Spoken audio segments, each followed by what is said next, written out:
మనుషులతో ఉండు, కానీ వారి సమాచారాలతో కాదు. వారి సమాచారాన్ని నువ్వు వినకు. నీవు నేర్చుకున్న వాటిని చెప్పు. చెత్త మాట్లాడే వాళ్ళతో ఉండకు. గంగానదితోనూ మురికి నీరు మురికి కాలువల్లోనూ చేరతాయి. నీ ఆలోచన నిన్ను మింగేస్తుంది. నీవు ఏది ఆలోచిస్తే అదే అవుతావు. నిన్ను పరేషాన్ చేసేది నీ ఆలోచనే.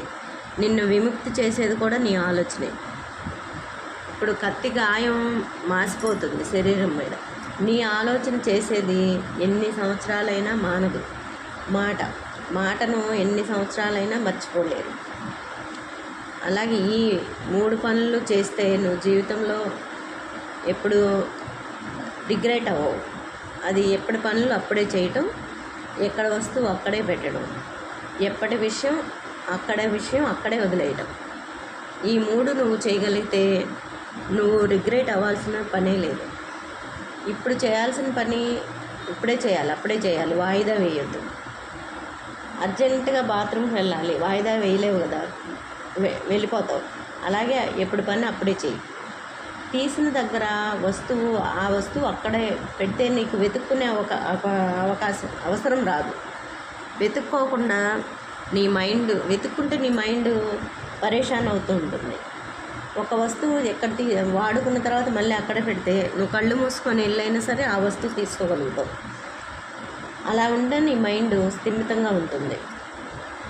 ఇప్పుడు పాస్ట్ మన ప్రజెంట్ని మురుగు చేస్తుంది.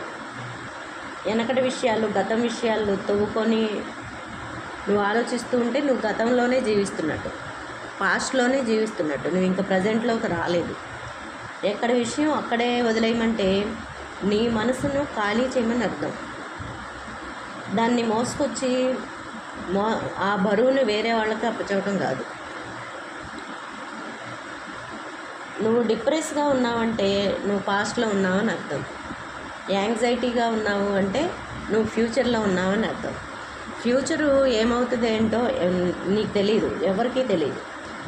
అస్తమానం ఫ్యూచర్ గురించి మాటలు, ఫ్యూచర్ గురించి ఆలోచన ఉంటే అది యాంగ్జైటీలోకి దారితీస్తుంది.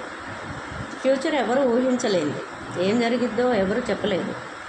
ప్రశాంతంగా ఉన్నావు అంటే నువ్వు ప్రజెంట్లో ఉన్నావని అర్థం. నువ్వు మనసులో ఆలోచన మోస్తున్నావు అంటే అది రాయి లాంటిది. రాయిని మోస్తున్నావు నువ్వు.